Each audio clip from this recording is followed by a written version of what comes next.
ಕೊಡ್ತಾನ ನಿನಗ ಪಗಾರ ಏನಿಲ್ಲ ಅಣ್ಣ ಇವೇ ತೀಪಂದೆ ಕೊಡ್ತಾನ ರಫಿ ಚೇರಲೆ ಚೇರು ಟೈರಲೆ ಟೈರು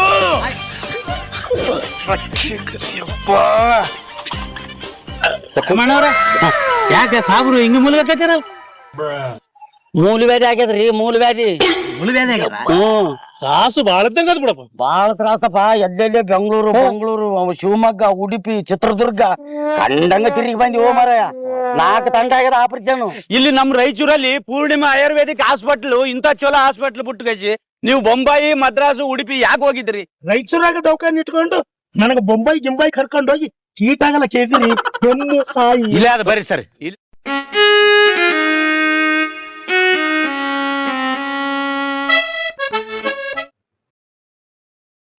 ಸರ ಏಸ್ ಹಾಸ್ಪಿಟ್ಲ್ ಅವ ಕರ್ನಾಟಕ ತುಂಬಾ ಓಸ್ ಹಾಸ್ಪಿಟ್ಲ್ ತಿರುಗಿಬಿಟ್ಟಿನಿ ಸರ್ ಒಂದ್ 6-7 ಆಪರೇಷನ್ ಆಗ್ಯಾವ ಸರ್ ಮೂಲವ್ಯಾಧಿ ಕಡಿಮೆ ಆಗ ಒಂದು ನಿಮ್ ಪೂರ್ಣಿಮಾ ಹಾಸ್ಪಿಟ್ಲ್ ಅಂತಂದ್ ಹೇಳಿದ್ರು ನಾನು ಹೆಂಗ್ ಮಾಡಿ ಕಡಿಮೆ ಮಾಡ್ರಿ ಸರ್. ಗಾಬರಿ ಆಗ್ಬೇಡಿ, ನೀವು ಕರೆಕ್ಟ್ ಜಾಗಕ್ಕೆ ಬಂದಿದ್ದೀರಾ.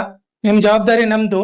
ನೀವೆಲ್ಲರೂ ಆಚೆ ವೇಟ್ ಮಾಡಿ. ಮೂಲವ್ಯಾಧಿ ಅಂದ್ರೆ ಗುದದ್ವಾರದಲ್ಲಿ ರಕ್ತನಾಳ ಉಬ್ಬಿ ಒಂದು ಮೊಳಕೆ ತರ ಬೆಳೆದಿರತ್ತೆ. ಆ ಬೆಳೆದಿರೋದು ನಿಮ್ಗೆ ಎಲ್ಲೆಲ್ಲಿ ಆಪರೇಷನ್ ಆಗಿದೆ ಇದುವರೆಗೂ ಅದು ಸರಿಯಾಗಿ ಆಪರೇಷನ್ ಆಗಿಲ್ಲ, ಅದರಿಂದ ಅದು ಮತ್ತೆ ಮತ್ತೆ ಚಿಕಿತ್ಸಾ ಇದೆ ನಿಮ್ಗೆ.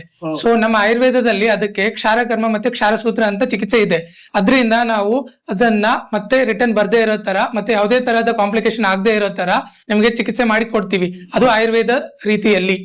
ನನಗೆ ಹುಟ್ಟಿ ಬೆಳೆದದ್ದು ನನ್ನ ಮೂಲ ಎಲ್ಲದಂತಂದು ಗೊತ್ತಾಯ್ತು ಸರ್. ಈ ಮೂಲವ್ಯಾಧಿಯಿಂದ ದಯಮಾಡಿ ಸರ್ ನನ್ನ ಆರಾಮ್ ಮಾಡ್ರಿ ಸರ್. ಆಮೇಲೆ ಸರ್ ನನಗಲ್ದ ನಮ್ಮ ಮನೆಗೆ ಹೆಣ್ಮಕ್ಳಿಗೂ ಸರ್ ಹೆಣ್ಮಕ್ಳಿಗೂ ನೋಡ್ತೇವೆ ಸರ್. ಇಲ್ಲಿ ಹೆಣ್ಮಕ್ಳ ಡಾಕ್ಟರ್ ಕೂಡ ಇದ್ದಾರೆ, ಮೇಡಮ್ ಅವ್ರು ನೋಡ್ತಾರೆ ಅದ್ರ ಬಗ್ಗೆ.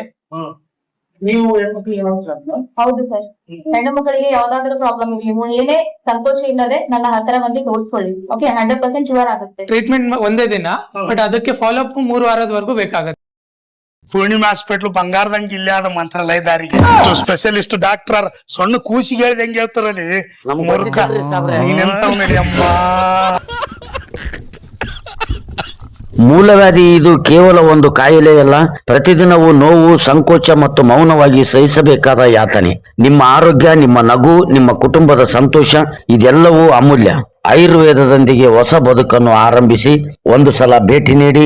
ಪೂರ್ಣಿಮಾ ಆಯುರ್ವೇದ ಹಾಸ್ಪಿಟಲ್, ಮಂತ್ರಾಲಯ ರೋಡ್, ರಾಯಚೂರು.